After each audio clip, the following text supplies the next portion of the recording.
Let's get ready to rumble. Step into the war zone. Step into the war zone. Step into the war zone. Step into the war zone. Step into the war zone. Step into the war zone. Friday night war zone. Friday night war zone. Hey yo, it's Phil Flames. I'm with Mike on the mic and Joe Morley. About to bring you more heat. Welcome to the war zone. You can have a floor seat. Watch them on your iPhone. Watch them on your Galaxy. It's a sports debate show. Straight up out of SoCal. Gather around the laptop. Friday nights it goes down. And we on the radio. Coming to your locale. Got into the third round. Better bring the smoke now. Step into the war zone. Step into the war zone. Step into the war zone. Step into the war zone. Step into the war zone. Step into the war zone. Friday night war zone. Friday night war zone. Step into the war zone. Step into the war zone. Step into the war zone. Step into the war zone. Step into the war zone. Step into the war zone. Friday night war zone. Friday night war zone. What's going on, everybody? Welcome to Friday Night Wars. We might as well just change the name to Morley Beats Mike every week because that's what's going down. Guess what? Shoot it on over. Shoot that trophy on over, Mike. You already know what time it is. You already know what time it is. I won again. I won again. Simple as that. You got something to say? I'm not excited about it. All I know is that the Mike on the Mic squad is failing me, and they did not show up in my defense. I want to thank my mom for voting because that puts me over the top every time. First of all, I want to dive in. Before I dive into this victory speech, happy Veterans Day to everybody out there. Thank you to Mike and to everybody out there who has served in the military. You guys deserve to be honored. You guys deserve nothing but the best. To my grandpa, Del Glenn, he was the guest of honor last night at a Marine Bowl celebration. You know, he was supposed to be a guest of honor at a Marine Bowl in Tennessee this year, which was canceled due to COVID. He's in his 70s, but he's still a tough SOB. I want to thank him and thank everybody for their service. Mike, that's not going to save you, right? That still don't save you. Come on. It's better. Lost again. You lost again. Oh, boy. I told you when this started, I wasn't going to take it easy on you. I told you there was no way that you could compete with me. I told you there was no way. You insisted that you could. You even tried to talk yourself into it. You did a couple promos where you said you were the man and you were going to take me down. And as weeks have gone by, you have now realized that you are beneath me. I am the Raiders up here, and you are the Chargers down here. I am the Dodgers, the world champions, while you're the Padres, the wannabe. I'm the Bill Belichick. You're the Adam Gase. Mike, I don't know in which world you think that you can beat me, but the audience is already starting to feel bad for you, and I just hope I don't take enough of your self-pride to completely destroy you. You can go ahead and take that helmet off now. Show the world your tears. I don't want them to see me cry. That's the problem. Is it over? You got to keep that helmet? That's cool. Is it over? Oh, it's over. Oh, thank God. Mrs. Morley. Your mom has the same last name as you? She did at one point. I think it's now Kennedy. Joe Morley's mom, please, just don't vote this week. Just please don't vote this week. Oh, man. Mom, call all your friends. Call all the old ladies together. Get the book club together and vote it up. Can I get some Veterans Day sympathy? Can you guys just vote for me now before the debate even starts? Just make sure that I get the win this week. Come on. Come on. Oh, wait. It's not going to be Veterans Day on the day that it drops. It's going to be Friday. Still good to say it, though. Veterans Month. Vote for me. Yeah. All right, Joe. I'll give you your win for last week, but it ain't going to happen again. Let's go to war. All right, gentlemen, question number one.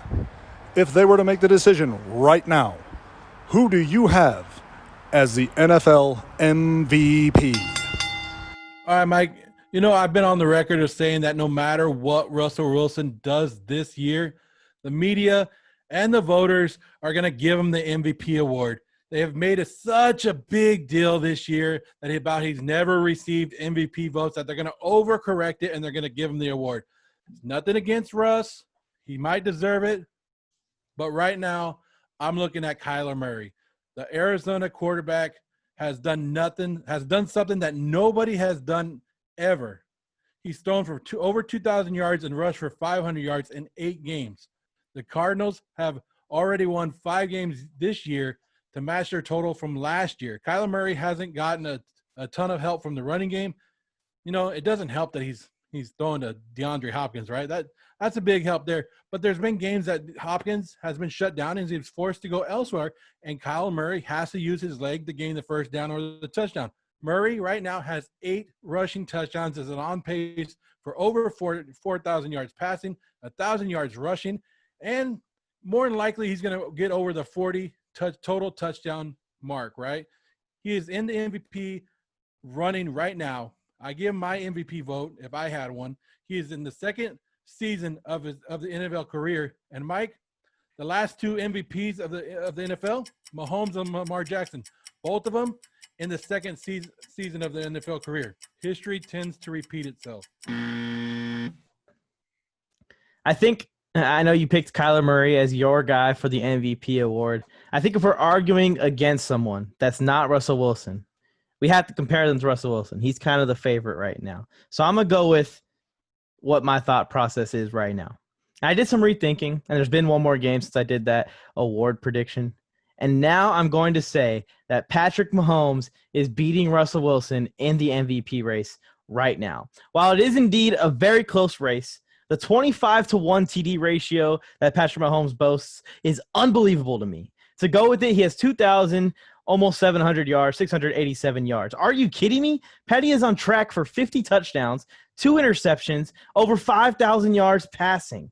Now, I know Russ is on a similar path, but my question to you is, who out of these 2 can maintain this pace? And if they do both maintain this pace, Russell Wilson's on track to throw 15 interceptions compared to Patrick Mahomes, who's on track to throw 2 interceptions. 50 touchdowns, 2 interceptions. That's ridiculous. Look, I love Russ, and I want the Hawks to win it all this year. But here it is again. Patrick Mahomes is ready to take the Most Valuable Player award for the second time in 2020. I like that one. But for some reason, people get punished for being good. They're just like, that's Mahomes being Mahomes. And, you know, you've seen it in other sports. You've seen it in this one, in the NFL. You get punished for being a great player because they expect that out of you every year. So they think that it's wrong to give the same person the MVP trophy multiple times. I don't know why, but you've seen it. Cough, cough, cough, cough. LeBron James, cough, cough. That dude probably should have 5, 6, 7, 8 MVPs. But because they don't want to give it to the same guy over and over again, the guy that almost averages a triple-double at his age, he doesn't get it. You know what I mean? And the guy that got only more rebounds than him gets it. But what I mean to say is that Patrick Mahomes has been so good that he is better than the season that he won his MVP in. Isn't that crazy to think about? That was an all-time great season for a quarterback, and he is playing at a higher level this year. I hate Patrick Mahomes because I'm a Chargers fan, and I got to play this guy twice a season for the next 20 years or however long quarterbacks are going to play when he's 50 years old, probably going to be still playing at 50 years old and probably still playing amazing knowing my luck. But I cannot deny his greatness, and unfortunately for Russell Wilson, there's guys that prevent other guys from winning championships. And for Phillip Rivers and these guys, Peyton Manning only got 2, and he got lucky that he got that last one, honestly. The reason that didn't happen was because of Tom Brady. Patrick Mahomes is going to be that for like an entire generation of quarterbacks. It's going to be ridiculous. I'll agree with you on that, but Kyle Murray, MVP.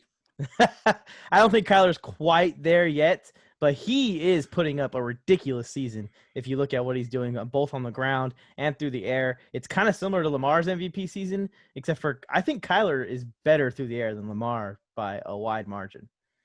I would say right now, I'll put it out there, Kyler Murray is better than Lamar Jackson.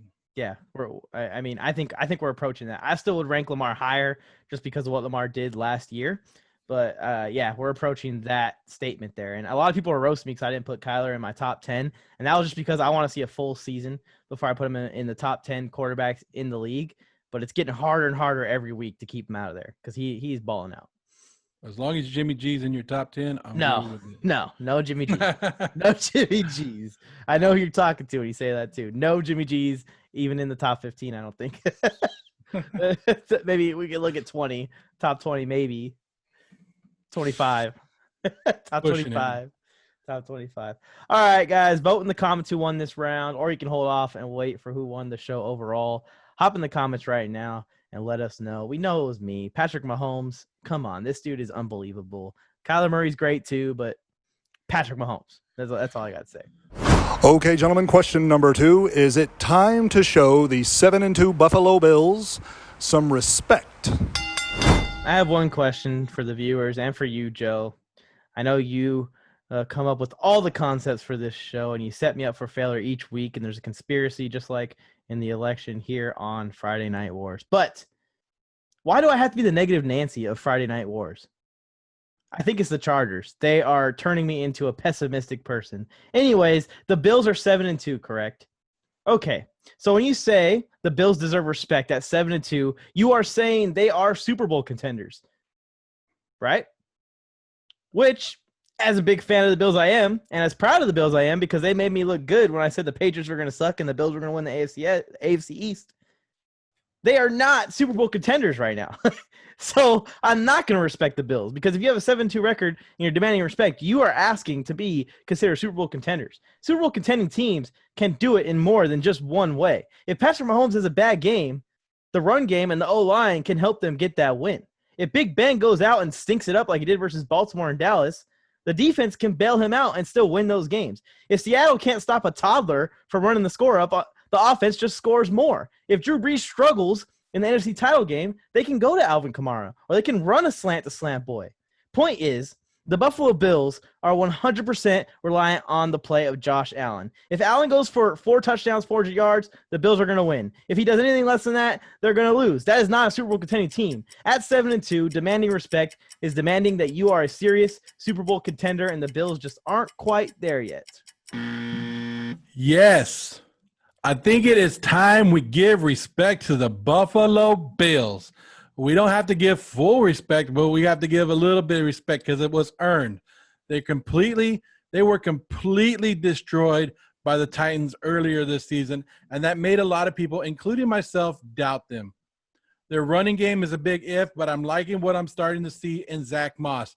I like that they're starting to realize that Moss is going to be the guy. The wide receiver core doing a great job. Josh Allen had a rough couple games, but he's making strides.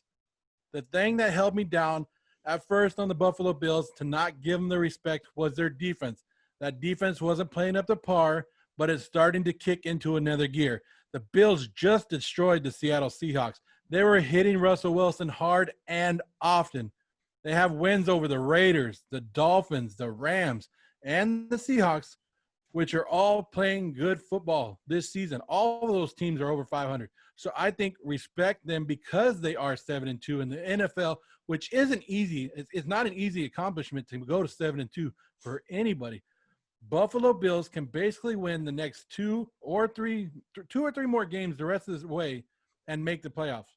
Respect is being earned more and more each time they put up another win, and they shut more people like yourself up every time they do it. Well, you see, my thing isn't about them not deserving respect as a football team. They're a very good football team. They're a playoff football team. But if you're 7-2, right, and everyone knows you're winning that division, I mean, the Dolphins could make a run at it, but realistically, I don't think the Dolphins are going to be able to win the division over the Bills, especially at the state that both teams are in right now. Bills have the 2-game advantage and similar schedules to finish the season.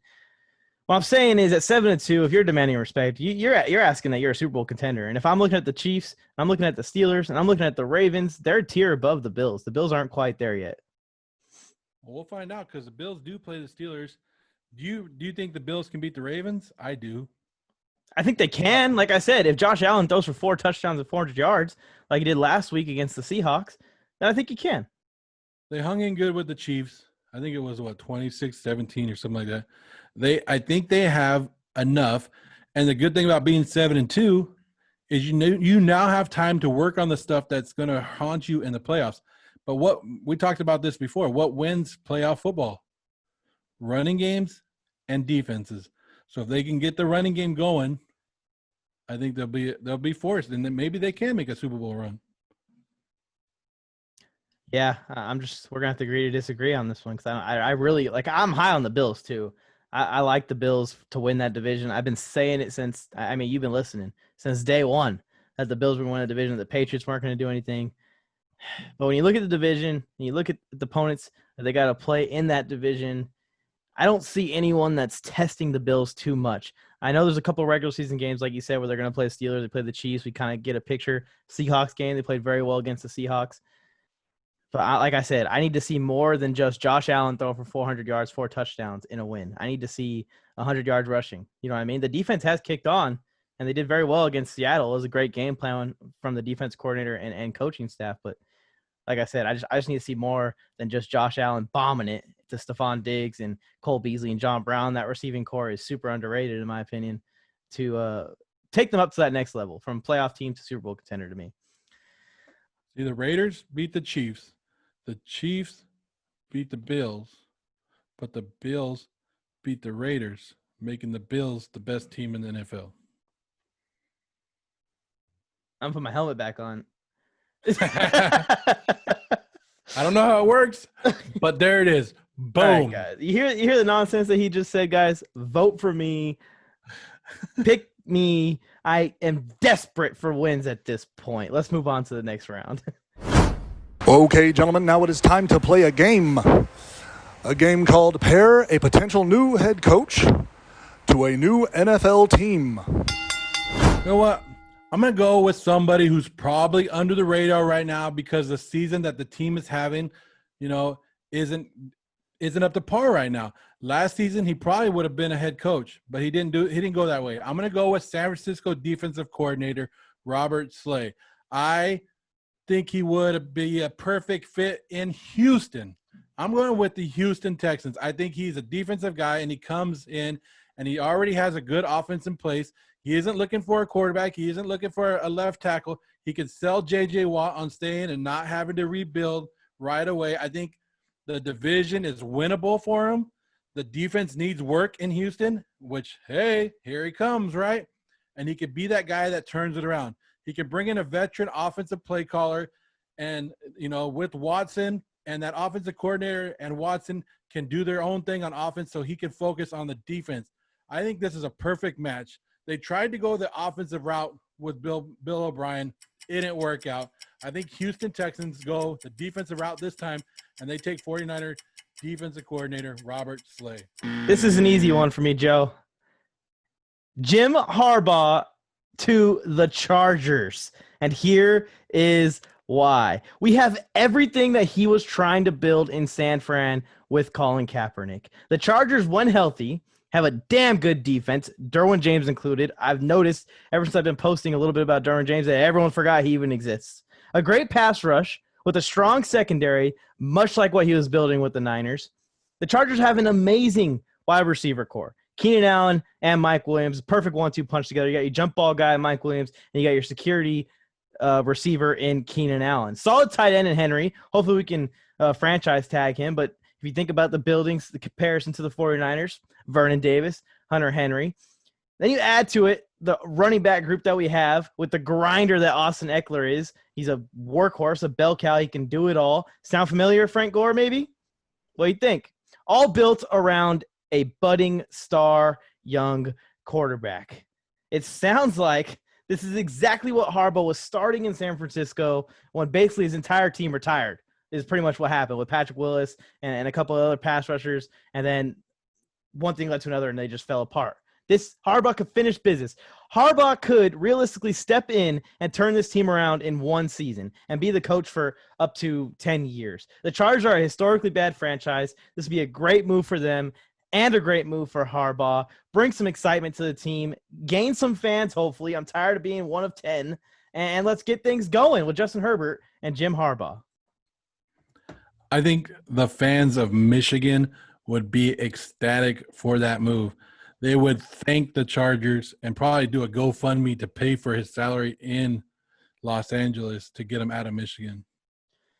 Hey, if they want to pay us to take what he did with the 49ers, give him to us, I'll take him. The Chargers need exactly that. The Chargers need someone that has a fire. The Chargers need someone that knows what it takes to take a team from bad to good in a very small period of time, because the Chargers window is this big. I've been preaching it to any of the Chargers fans, the other 9 on earth, that right now the window is perfect for a big turnaround and a run at a championship.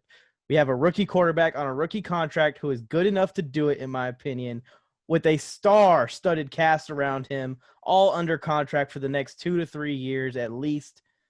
It is time. If we're going to do it, it is now. Because in 4 years, when Keenan Allen's contract, Mike Williams' contract, Joey Bosa's contract, all these guys' contracts expire at the same damn time, we're going to have to go into a rebuild. And especially if you're 5-11, I almost cursed there, 4 straight years on the way to those contracts expiring. No, we can't keep doing this over and over again. Now is the time to go and get a guy like Jim Harbaugh, a guy like, if Bill Belichick's available, a guy that we know will turn this thing around. Because I'm tired of waiting. Just dreaming. You're just dreaming now. Jim Harbaugh can't even beat Ohio State, and you want him to come in to the That's AFC, college football. That's college football. Toughest division. That's a whole different world. You think he can come and compete with Andy Reid, John Gruden, and Vic Fangio? Come on. He competed with all those guys in the NFC when he was the coach of the 49ers. What's changed since then? His format seems to be better for the NFL than it is for college. You just want to see the khakis on the sideline. I understand. I want to see someone yelling on the sideline. I'm tired of seeing us blow a 30-point lead, and I look to the sideline, and Anthony Lynn's there with his little plastic visor, like smiling, like, man, just as I planned it. You're like, well, what are you doing? Why are you smiling over there? Basically, you want the Chargers to win a game in the division. Yes, please. One division win. I want them to win, period. Division. Anything. Can we just not lose by 1 point, please? Man, we haven't talked about it on the show yet, but that ending to the Chargers-Raiders game was so heartbreaking because both catches, Mike Williams goes up, catches it as he's falling. I'm yelling, I'm cheering, and I am screaming curse words. F Joe Morley, the Chargers did it. All right, it's incomplete. So it's like, okay, damn it, we got to do one more play. Parham has it in his hands. He's going down. I'm like, yeah, that's what Joe Morley gets. I'm like, get on him on Friday Night Wars. He drops it. Well, you saw my video. You saw me dancing. Big guys dance. I'll be like, you better when I'm dancing. You saw that. As soon as he caught that, I said, there's no way that's a catch. No way. I was like, replay it right now. And then part of me was like, the Raider hate. There's a lot of these referees don't like the Raiders. They're just going to call it and get off the field. But I was like, you know what? No. Not in John Gruden's era. No, not the Chargers. They're going to let the Chargers win this. At no point was I ever scared of this game. The Raiders dominated the Chargers. They showed who the better team is, and they showed that even with Herbert as your quarterback, the Raiders still own L.A. So when Mike Williams, the play before the last play, had it in his hands and was coming down to the ground, you weren't worried at all. You knew that he was going to knock himself out on the floor, which he somehow does on a weekly basis, and drop the ball. Yeah, he does it all the time. That's like his thing.